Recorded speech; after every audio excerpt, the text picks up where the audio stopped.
Bøger og fortællinger er for mange børn og unge bare et kaos af bogstaver, det slet ikke giver mening at bruge tid på. Men læseføl skal forvandles til læseheste.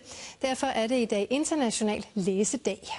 Kom nu, jeg gider ikke. Forresten må man ikke. Skønlitterære bøger skiller vandene. Han ligger på ryggen med hænderne under nakken. Nogen elsker dem. Hvis jeg finder en god bog, så sluger jeg den med det samme og glemmer alt. Andre melder pas. Jeg synes sådan, det er kedeligt at læse bøger. Jeg synes, at det er noget lort. 7-8. Værsgo, det gik lige.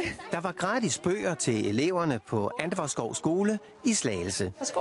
Anledningen var nemlig FN's internationale læsedag. Bogen er et af de steder, vi kan samles om, både som en stor skole som vores, men også som almindelige mennesker på kryds og tværs. Problemet er bare, at bogen alene langt fra trigger alle unge.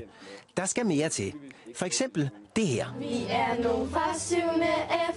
Er I sød og hold jeres kæft. Tjener trillioner, tager det til et sted, hvor de nakker. Tro mig, skyder ikke selv hej. Du bliver indpakket som... Jeg synes, det er rigtig fedt, det her.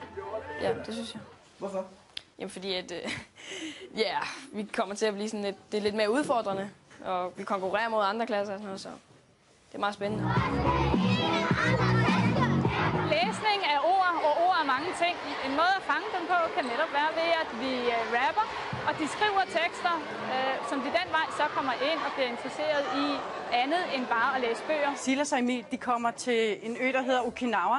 Men bøgerne er stadig vigtige. Spørg bare en forfatter. Det her, det er super fedt. Altså lige præcis den her overgang, sådan 3. klasse, det er mega fedt. Jorden skælvede.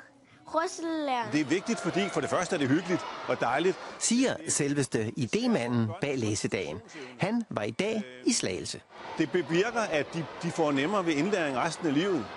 De får større viden om verden, og de bliver faktisk bedre til at kommunikere med omverdenen også. Så det er rigtig vigtigt for børnene. Ja, helt vildt. Har I ikke lyttet godt i dag? Jo! FN's internationale læsedag har eksisteret siden 1966. Dagen kom dog først til Danmark sidste år.